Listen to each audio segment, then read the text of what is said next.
Mesdames, Messieurs, bonsoir et bienvenue à cette édition, le sommaire. Le président de l'Assemblée nationale, Louis-Yves Lavonnou, a procédé au lancement de la deuxième session ordinaire de l'année 2023 au Parlement cette semaine. Le projet de budget de l'État gestion 2024 a été examiné à l'occasion. Le projet Salon Afrique Unie démarre à Cotonou le 9 novembre prochain. Le comité d'organisation a levé un coin de voile sur les activités de sa 6e édition le 31 octobre dernier. Au Sénégal, le président Macky Sall nomme une nouvelle équipe de la Sénat. Plus de précisions dans ce JT des JT. Sous le coparrainage de leurs excellences, M. Patrice Talon, président de la République du Bénin, et M. Bola Ahmed Tinubu, président de la République fédérale du Nigeria, président en exercice de la conférence au sommet des chefs d'État de la CEDEAO, il sera procédé le 17 novembre 2023 à 10h à l'inauguration du Centre d'information et de coordination du marché régional de l'électricité de la CEDEAO à Abou-Mekelevi, en présence des chefs d'État et de gouvernement, du président de la commission de la CEDEAO et des ministres en charge de l'énergie. Avec la construction du Centre d'information et de coordination, l'électricité pour tous en Afrique de l'Ouest devient progressivement une réalité.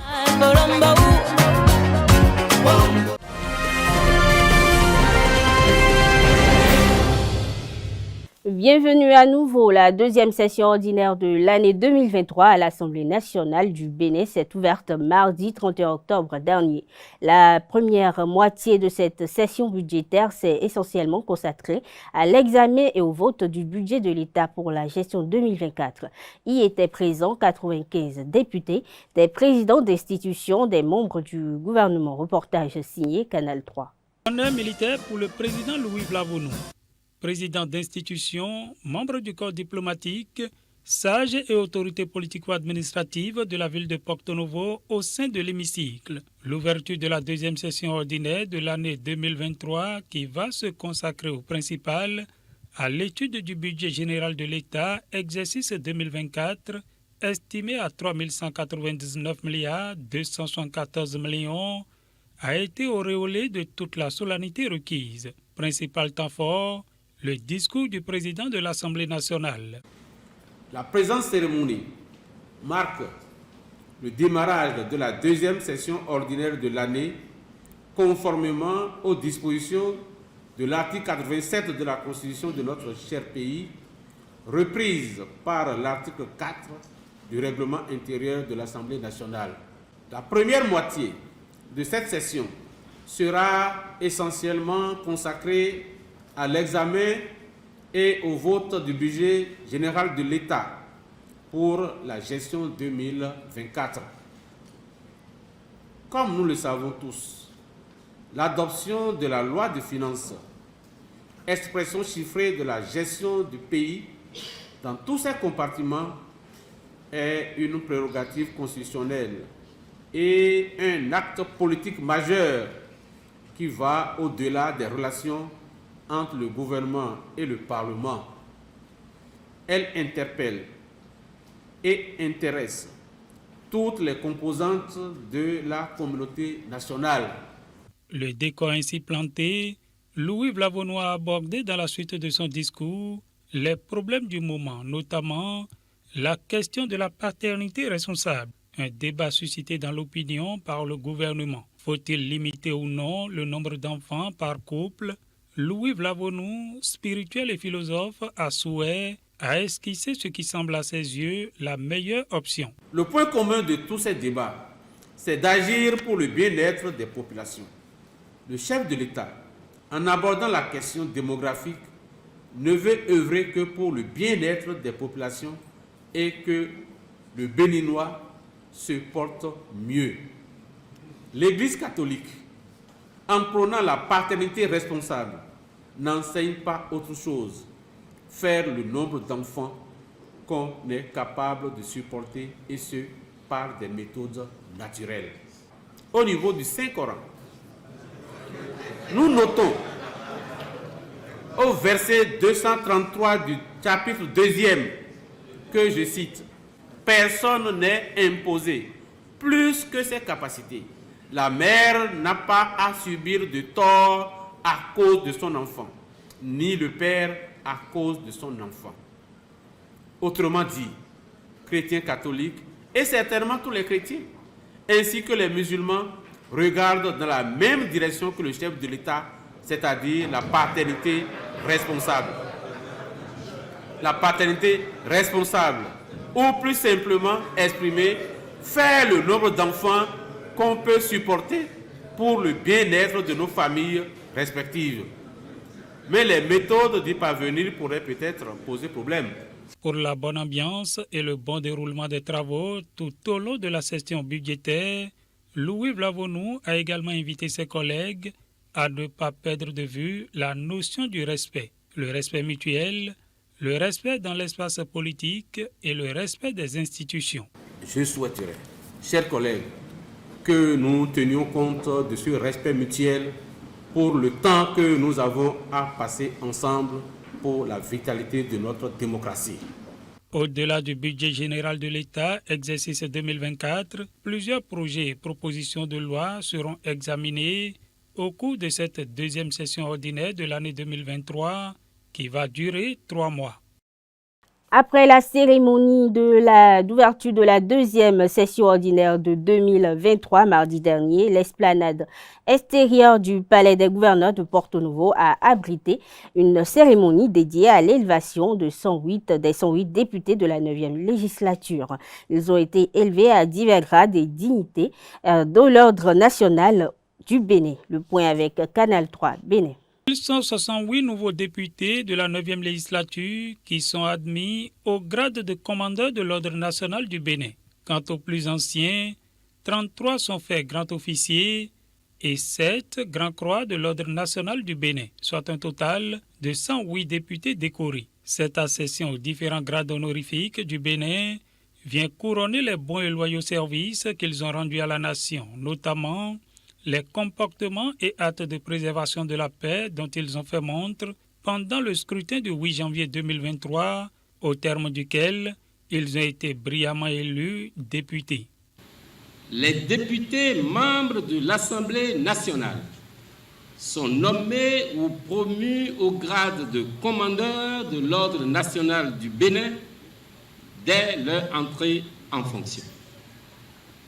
Le même article précise, je cite, « Si elles sont déjà décorées dans l'Ordre national du Bénin à un grade ou à une dignité égale ou supérieure au grade ou à la dignité que leur confère leur fonction, les personnalités ci-dessus sont promues ou élevées dès leur entrée en fonction au grade ou à la dignité immédiatement supérieure. » C'est donc une cérémonie solennelle que celle de décerner des décorations dans l'Ordre national du Bénin.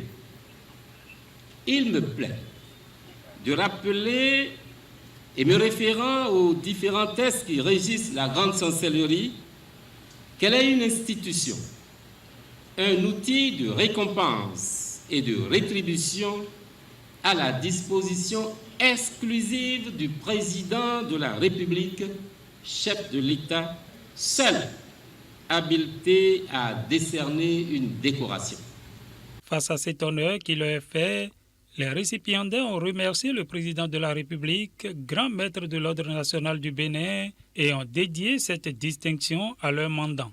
Les distinctions honorifiques apparaissent comme une sorte de gouvernance par les honneurs, en ce qu'elles exercent des effets bienfaisants sur les récipiendaires, suscitent l'émulation dans leur cœur et fortifient leur zèle à faire mieux dans l'intérêt supérieur du plus grand nombre. De ce fait, et au-delà du sentiment indéfinissable qui nous anime en ce moment et qui est un mélange de joie et de fierté, il y a aussi le souci de nous rendre dignes de cette décoration reçue, par un devoir de gratitude envers les populations et la nation béninoise tout entière. La gratitude n'est pas seulement la plus grande des vertus, mais la mère de toutes les autres. C'est pourquoi je m'en voudrais de terminer mon propos sans témoigner notre profonde gratitude au président de la République, grand maître de l'Ordre national du Bénin, pour cette distinction honorifique qui arrive à temps pour nous galvaniser dans l'exercice de nos fonctions parlementaires. Auréolés de cette distinction honorifique, ces députés s'engagent plus que jamais à porter la voix et à faire la volonté de leur mandant pour qu'au terme de leur mandat, les Béninois se sentent plus heureux. Communication stratégique établit une relation durable entre les organismes électoraux et les parties prenantes. Sur cette thématique s'est tenu à Cotonou le 8e Forum continental annuel des organismes électoraux. Les travaux ont été lancés le 1er novembre dernier par le ministre de la Justice, Yvon Détchenou, en présence d'autres autorités nationales. Le reportage est signé ORTB. Du 8e Forum des organismes de gestion des élections OGE.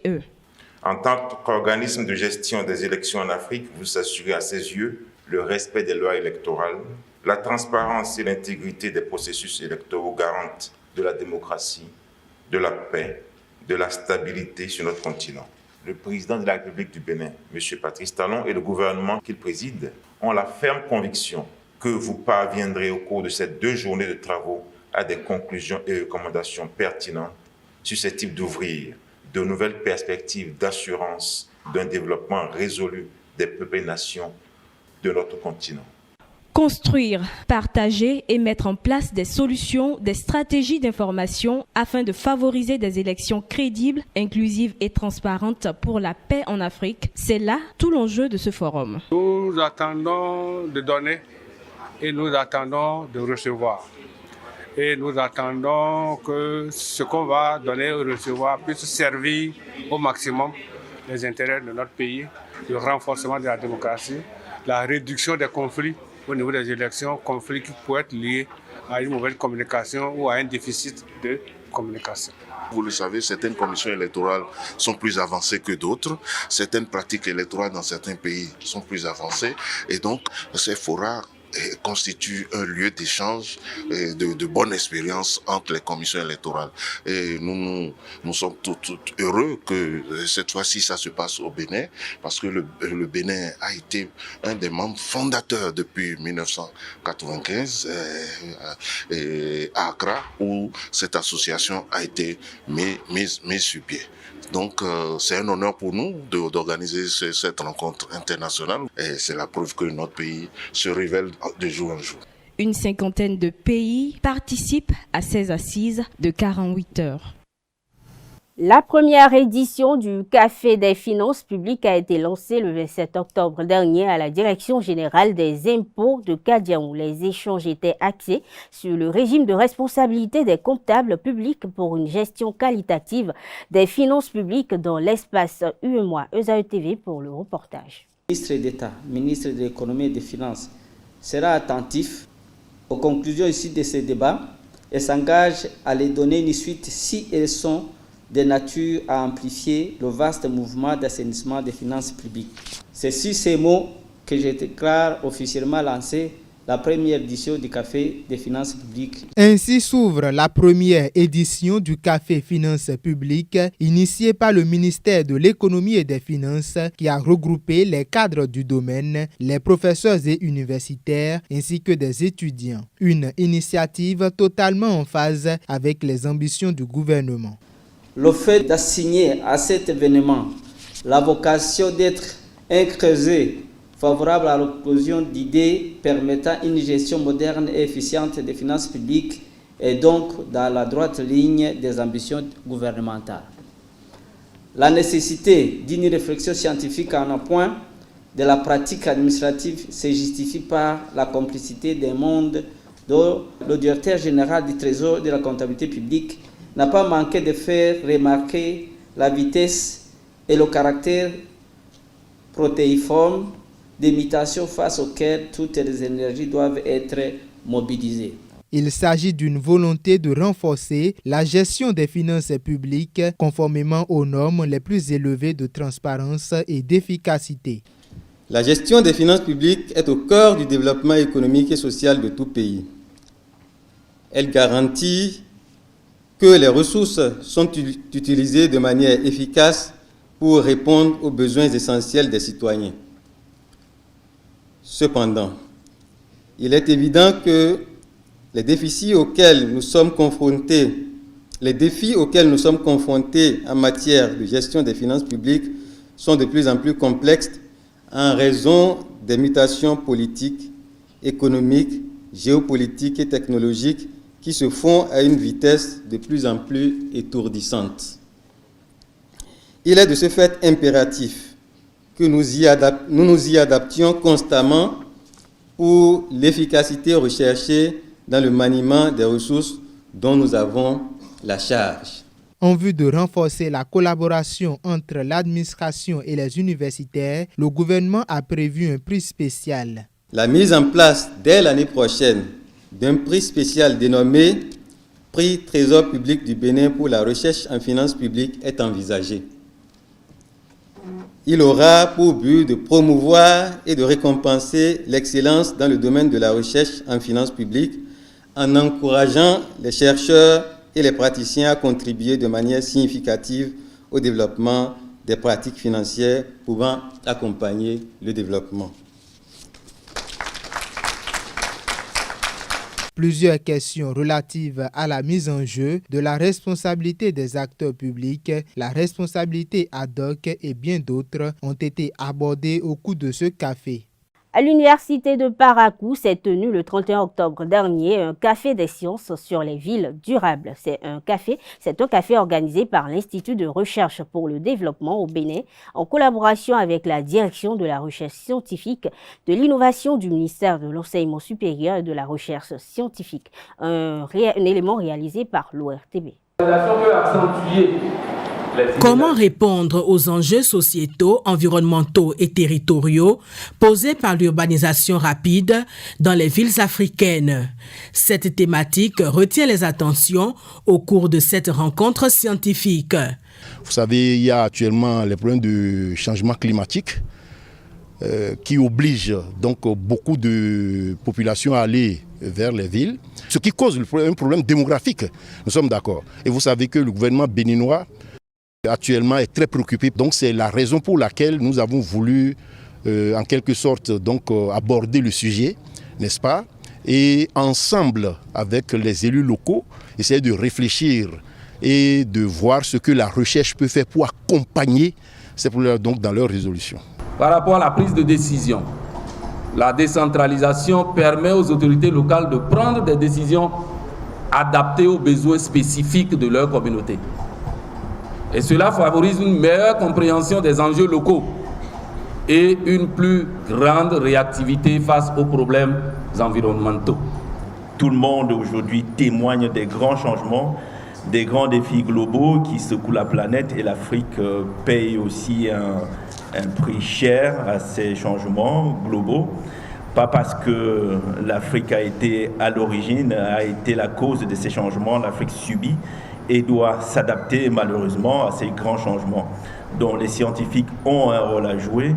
Au nombre des options que j'ai entendues évoquées par les communicateurs, c'est les villes aujourd'hui, surtout nos capitales. Et comment désigner les capitales? Est-ce que Cotonou, par exemple, va continuer à être la capitale du Bénin, par exemple? Est-ce l'option, par exemple, de changer de capitale ou aller vers d'autres localités, d'autres villes, qu'est-ce que cela va entraîner comme option? Une autre piste qui a été évoquée par les communicateurs, c'est pour le développement d'une ville. Qu'est-ce qu'il faut faire, par exemple? Est-ce qu'il faut d'abord aller à l'urbanisation avant d'amener les communautés à venir s'installer? Agir donc pour une ville durable, c'est devenir un acteur du changement. Une exhortation de ces scientifiques à l'endroit de tous. Cotonou abrite du 9 au 11 novembre prochain la 6e édition du Salon Afrique Unie, un événement initié pour promouvoir le riche potentiel créatif de l'Afrique et des Afro-descendants. À la faveur d'un point de presse tenu le 31 octobre dernier, les organisateurs ont donné des précisions sur l'édition 2023. Plus de précisions avec l'ORTB. L'une des priorités de ceux qui viennent soutenir l'Afrique à partir de Cotonou va être la formation professionnelle. Les enfants d'Afrique du monde entier vont être là pour sceller l'union sacrée. Il faut s'ouvrir et donc je pense que quand on est ensemble, par exemple vous avez une industrie, je sais pas moi, de transformation de cacao en poudre. Moi j'ai une usine qui fait du chocolat. On peut se dire mais comment ensemble je vous achète la matière première et moi je transforme la mienne. Il faut qu'ensemble on se dise qu'il est temps de se mettre ensemble pour avancer. Il faut insuffler un nouveau dynamisme aux jeunes Africains à travers ce qui marche afin de les réveiller là où ils semblent somnoler. Il n'est pas intéressant que d'attendre que le jeune soit découragé, qu'il ait son doctorat et que là, face au monde de l'emploi, il ne se retrouve plus.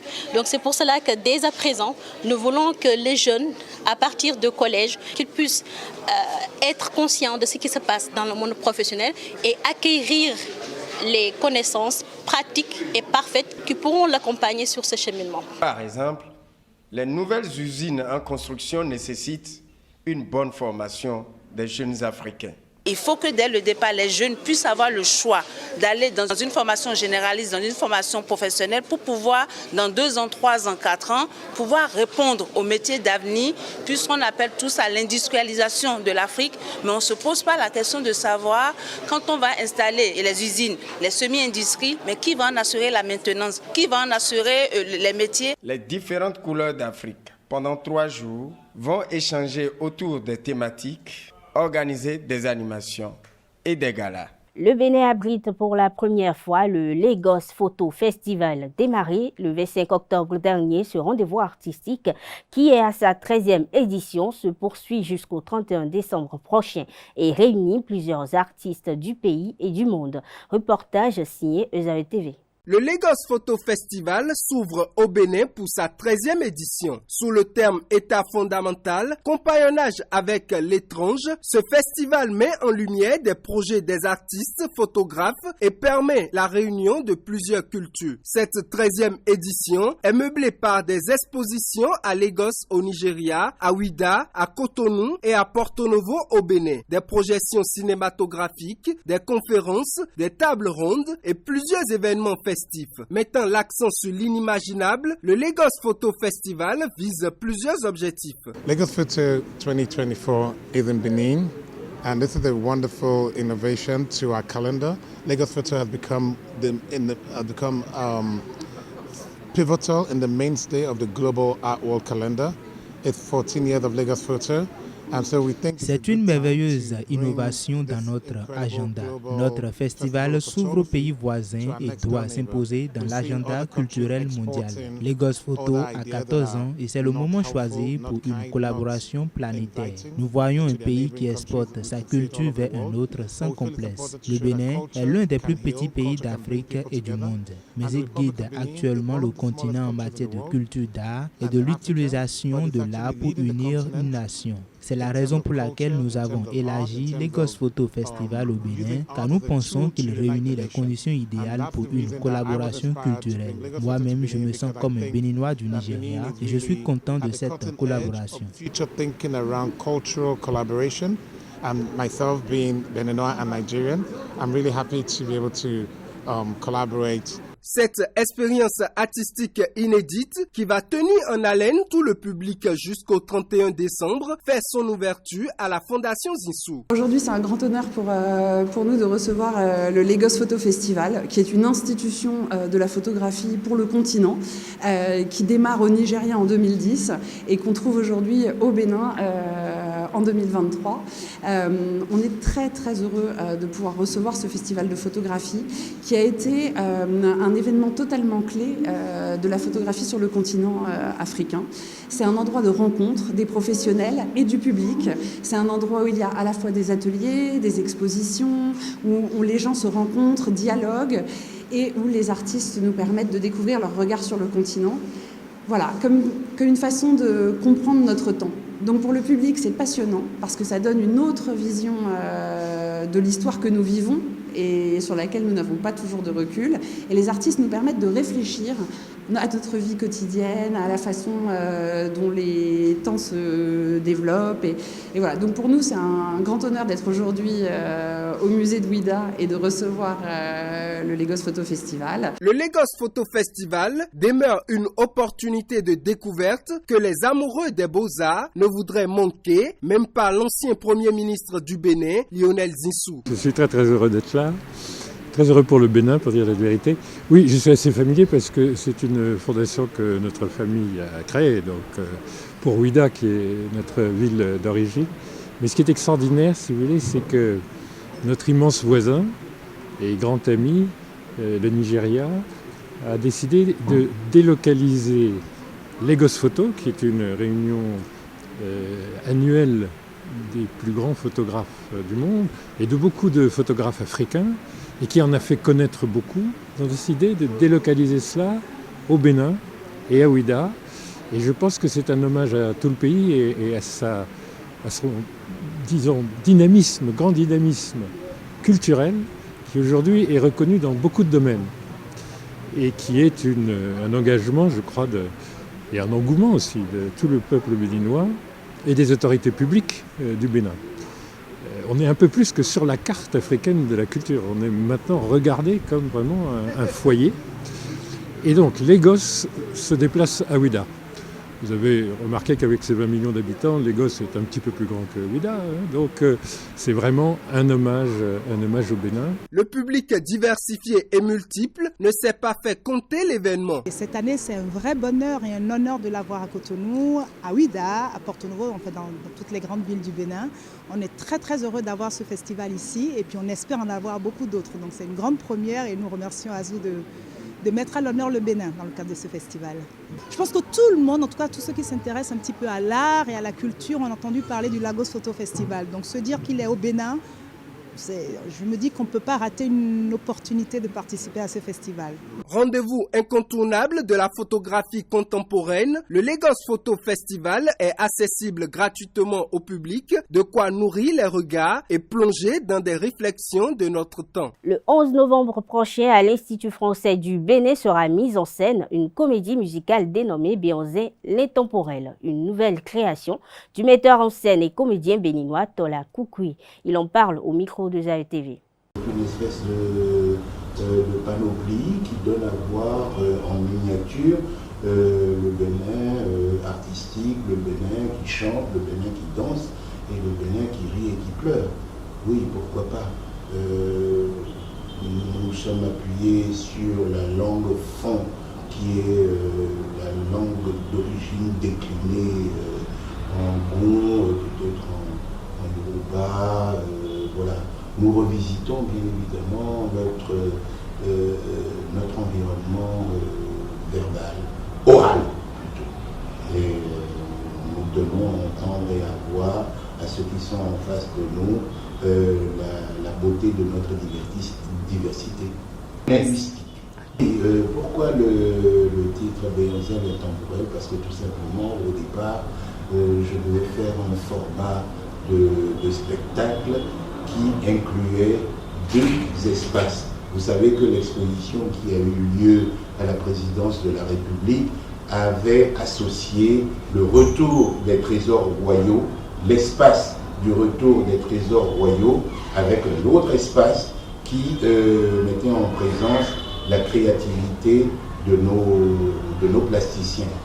Donc, l'espace où il y avait le retour des trésors royaux, je l'ai intitulé intemporel, et l'espace où il y avait les œuvres de nos plasticiens d'aujourd'hui, je l'ai appelé l'espace contemporain. Donc quand je suis revenu à l'adaptation de ma première idée des deux espaces, j'ai préféré, pour magnifier et pas pour réhabiliter, pour magnifier Béonzin, qui est une des figures de la résistance africaine, j'ai préféré l'honorer en lui donnant ce titre, c'est-à-dire Béonzin l'intemporel, qui traverse tous les temps. Et parce que de là où il est, il nous transmet son message en nous disant que de là où je suis, je vous vois. Mon père Guézo, mon arrière-grand-père Guézo, mon père Glélé et moi-même et mon fils qui est à côté de moi, nous vous voyons et nous sommes fiers de ce que vous avez fait, de l'héritage que nous vous avons laissé. Je mets ces paroles-là dans la bouche de Béonzin, d'où Béonzin l'intemporel. Il me fallait trouver un point d'appui. pour magnifier et saluer le retour de nos trésors royaux. Or, il se trouve que le nom bénanzien, au-delà même du fait qu'une des pièces maîtresses est le trône de Guézo, bénanzin, me semble-t-il, magnifie mieux le souvenir de résistance que chacun de nous pourrait avoir. Ce n'est pas une réhabilitation, c'est tout simplement un point d'appui que je me donne dans la personne, dans le résistant de Bénanzin, pour saluer le retour de nos trésors royaux. D'où la présence physique de ce trône de Guézo. Bien évidemment, personne ne me reprochera d'aller vers des valeurs que je pense sûres, en la personne de Gopal Das, de la Réunion, et puis il y a par exemple la Yodélé aussi, il y a Péoleka, c'est-à-dire j'ai la curiosité de bouger dans notre monde artistique, et évidemment, comme je suis un jaloux de naissance, dès que je sens le besoin de rapprocher ces gens-là, ces valeurs-là de moi, je les inclus dans une de mes visions de spectacle, ce qui est tout à fait normal. Mais ils ne sont pas les meilleurs et ce n'est pas une justification non plus. C'est une sensation, une sensibilité du moment et je les utilise. Je donne à voir et je laisse libre cours à une interprétation. Parce que même si on a envie d'orienter la compréhension et la sensation du spectateur, je crois que c'est à notre insu, c'est à l'insu de l'artiste. Et comme j'ai coutume de le dire, l'artiste est un égoïste potentiel, mais qui partage.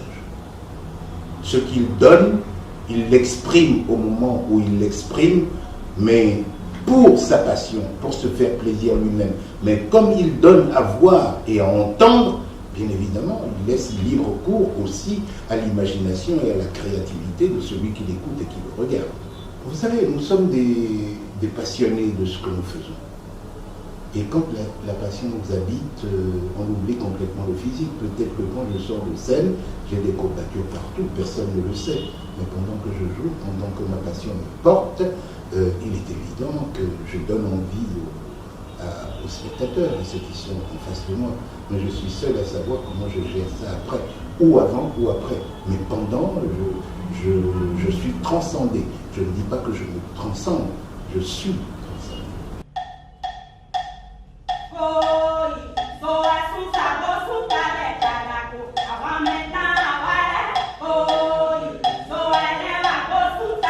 Pour le rayonnement de la destination Bénin, le gouvernement béninois a initié Vodou Days. Annoncé le 31 octobre dernier, l'événement va se dérouler en marge de la célébration de la Journée nationale des religions endogènes en janvier 2024. L'édition 2024 aura lieu à Ouida. Quelques citoyens apprécient l'initiative au micro de Zaï TV.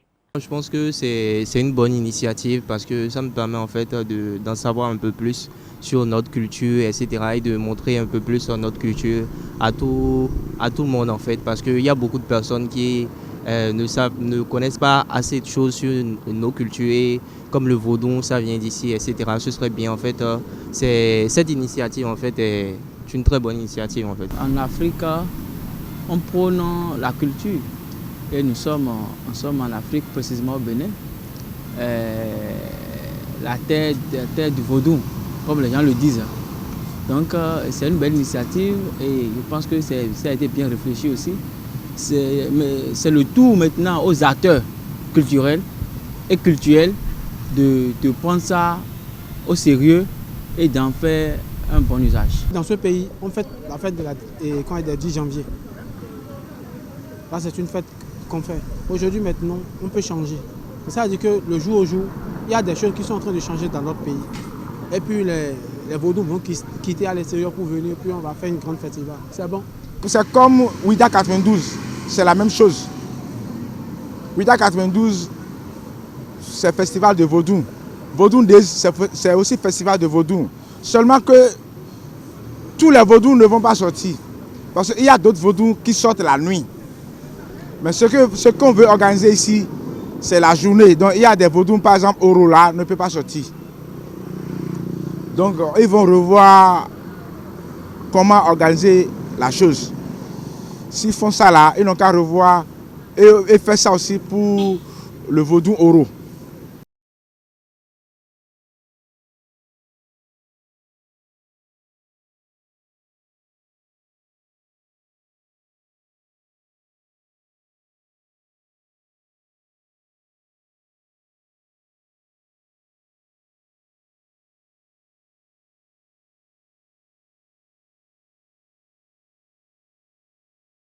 L'Église catholique commémore ses fidèles défunts chaque 2 novembre, au lendemain de la Toussaint ou fête de tous les saints. Une façon de placer symboliquement l'ensemble des défunts sur la protection des saints. Une commémoration à ne pas confondre avec la Toussaint. Un élément des AETV nous édifie davantage. C'est deux choses complètement différentes. La célébration de la fête des Toussaints, c'est la célébration de l'Église universelle, invitée à participer un jour à la nature céleste et à entrer dans le royaume que Dieu a préparé pour ses enfants. Nous sommes tous potentiellement candidats et candidates à entrer, si nous voulons. Le Seigneur ne nous force pas, il nous laisse libres. Et cependant, il a une place pour chacune et chacun de nous. Et il souhaite vivement que nous puissions prendre place au festin des noces éternelles. Ça, c'est une fête. C'est la fête éternelle. C'est l'Eucharistie éternelle. Une action de grâce dans la contemplation divine pour toujours. Tandis qu'il n'y a pas de fête des morts. Il n'y a pas de fête dans le Seigneur. Les morts ne louent pas. Il n'y a pas de fête dans la mort. Les morts ne louent pas le Seigneur. Non. Donc on ne parle même pas, c'est un abus que de dire fête des morts. C'est plutôt le 2 novembre qui est la journée de prière et de commémoration de nos parents défunts. C'est le jour de prière, c'est-à-dire ce jour-là où nous rentrons en communion, nous supplions le Seigneur, nous demandons au Seigneur la grâce que tous nos défunts puissent avoir la chance de participer au banquet éternel. Hors du Bénin, plus précisément au Sénégal, la Commission électorale nationale autonome, Sénat, a été remaniée au soir du vendredi dernier. Son président, Doudou Ndir, ainsi que les membres de cette structure ont été tous limogés et remplacés par décret présidentiel. Cette Commission électorale nationale autonome avait demandé le 30 octobre dernier à la Direction générale des élections de réintégrer l'opposant Ousmane Sonko dans les listes électorales après une décision du tribunal d'instance de Ziguinchor dans ce sens, selon un responsable de l'ONG 3D, Démocratie, Droits humains et Développement local qui milite pour la transparence des élections. Le changement est certes légal, il était même demandé depuis janvier 2021, mais le moment choisi est curieux. Selon le pouvoir, c'est plutôt une procédure tout à fait normale. Toujours hors du Bénin, l'armée israélienne progresse ce 5 novembre dans la bande de Gaza où une nouvelle frappe a fait des dizaines de blessés dans un camp de réfugiés samedi soir. Malgré les appels au cessez-le-feu et le désespoir des civils palestiniens après 30 jours de guerre, plus de 45 personnes ont été tuées et une centaine d'autres blessées dans un bombardement israélien contre le camp de réfugiés de Maghazi. Le chef de la diplomatie américaine, Anthony Blinken, a rencontré le président palestinien Mahmoud Abbas à Ramallah pour apporter son soutien au président de l'autorité palestinienne très affaibli et montrer que les États-Unis prennent en compte leur situation. Il faut ajouter que le ministre de la Défense israélien Yoav Gallant assure que son pays trouvera le chef du Hamas à Gaza et l'éliminera. Sport dans cette édition, une caravane dénommée Toutes les filles au karaté aura lieu du 10 novembre au 2 décembre 2023. C'est dans le cadre du projet Sport au féminin, en prélude au démarrage du dit projet. Son objectif et ses activités prévues ont été dévoilées aux hommes des médias le 31 octobre dernier à Cotonou. Pour plus de précision, on suit ensemble Florence Ligan Adam, représentante des femmes de la Fédération béninoise de karaté-do. Elle est au micro de Zahu TV. Sensibiliser, expliquer les bienfaits du karaté pour que le plus grand nombre possible de filles puissent s'y adonner. C'est l'objectif de la caravane dénommée Toutes les filles au karaté qu'organise la Fédération béninoise de karaté-do du 10 novembre au 2 décembre 2023. Plusieurs activités sont au menu de cette caravane qui entre dans le cadre du projet Sport au féminin initié par le ministère des Sports en collaboration avec l'ambassade de France.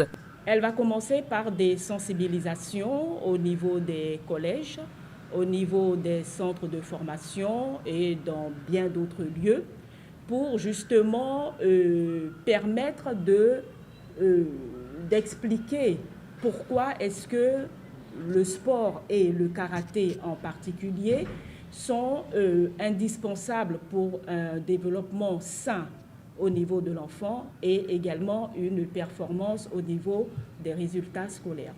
Nous avons prévu également la tenue d'un camp qui va se dérouler les 18, 19, 25 et 26 novembre. Il y aura également des stages de perfectionnement au niveau des athlètes déjà, des pratiquantes déjà, et au niveau des arbitres, parce que nous avons initié il y a quelques années une formation au niveau des arbitres filles, au niveau des arbitres féminins. Le président de la Fédération béninoise de karaté-do, Roch Armel Kenom, expose le but de cette activité. Aujourd'hui, c'est le genre. Nous voulons accompagner les filles, les femmes, leur enseigner les brimes, leur donner du coup, leur faire prendre conscience et confiance. Un appel est adressé aux collèges concernés par ce programme afin que la délégation de la FEBECADO soit bien accueillie. Nous irons dans les écoles. Je lance un appel à partir d'ici afin que nous soyons bien accueillis. Nous n'irons pas en full B.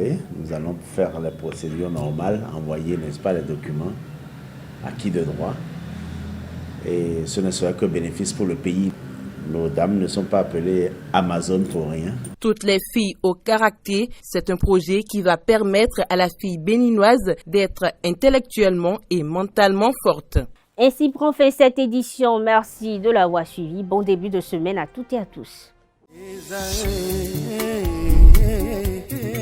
L'École supérieure d'administration, d'économie, de journalisme et des métiers de l'audiovisuel ESAE offre de nouveaux challenges pour l'année universitaire 2023-2024. Étudiantes et étudiants, parents d'élèves nouveaux bacheliers, ESAE, c'est la garantie d'une formation de qualité à des conditions très avantageuses. À Gbedjromede, à Pakpa, à Boumekalavi et Parakou, inscrivez-vous en administration générale, administration du travail et de la sécurité sociale, trésor et finances publiques, impôts, diplomatie et relations internationales, journalisme et métiers de l'audiovisuel, gestion des marchés publics, planification et développement local, sciences économiques, sciences juridiques et toutes les filières des sciences de gestion. ESAE vous offre des bourses, demi-bourses et de réductions pour les premières inscriptions dans toutes ces filières. Waouh! En licence 1, 2 et 3 et en master, bénéficiez jusqu'à 50% de réduction sur tous nos sites. N'est-ce pas génial? Infoline. ESAE Gbedjromede, 3e rue à droite en quittant le carrefour Le Jador pour la BIBE Jéricho ou au plus 229 90 93 65 21 98 98 14 00 à Kpakpa au plus 229 52 88 33 33 à Boumekalavi au plus 229 52 88 44 44 Parakou au plus 229 52 46 12 12.